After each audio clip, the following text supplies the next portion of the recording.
Kaixo Joseba, hemen gaude errenderin, nire izena Josean Agirre da. Ni Arkaitz Etxarte naiz. Eta beste hirugarren lagun batekin, Igor Pazosekin, dakagu Gamon 14 jatetxea. Naizute sartu eta gure etxea ezagutu?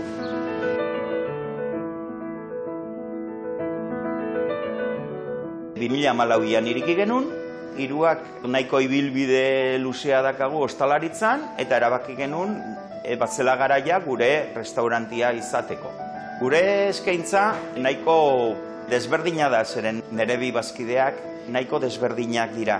Igor Pazos pixka bat klasikoagoa eta Arkaitz Etxarte da modernoagoa. Gehiago bidaiatu du eta kanpoko ideiak ekarri ditu eta binen arteko mezkla bat egiten dugu. Oain adibidez, arroza bogabanteakin eskatzen digutena eta enkargatzen dituguna. Arraiak, betiko gizuak, karrilerak, albondigak. Eta oain, Arkaitzek platertxo bat prestatuko izue gure sukaldia nolakoa den azaltzeko.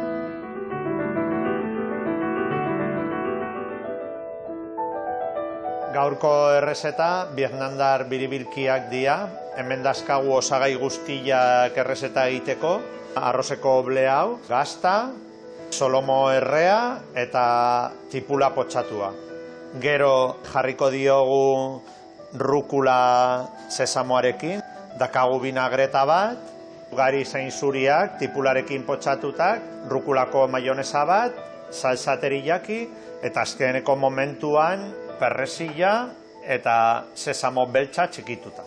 Biribilkiak egiteko, sartuko dugu oblea, segundu batzuk uretan, gure obleak ezetasuna daka, eta jarriko dizkiogu osagai guztiak tolesteko. Hasiko gea solomo errearekin, solomoaren gainean gazta jarriko dugu, orain tipul potxatua jarriko dugu gainean, eta azkenik pestoa gainetik jarriko diogu.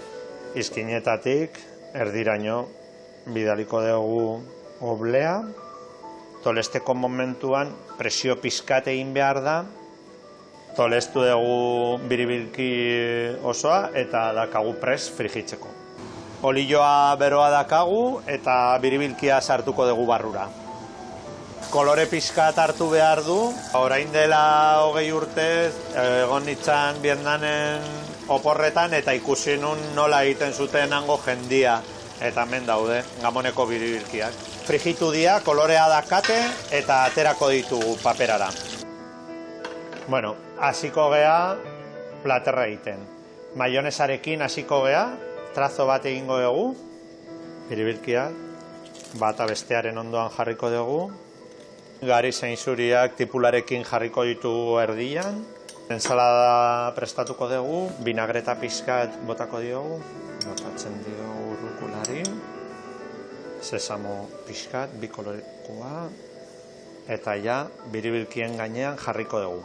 Salsa teriyaki pizkat jarriko diogu. Eta bukatzeko, perrezil eotu pizkat jarriko diogu. Eta sesamo eotu pizkat. Espero dut gaurko biribilkia gustatzea. Eta gure txenpelar esaten zuen bezala, errenderian bizi naizeta, egin zaidazu bisita Gamon 14an. Agur!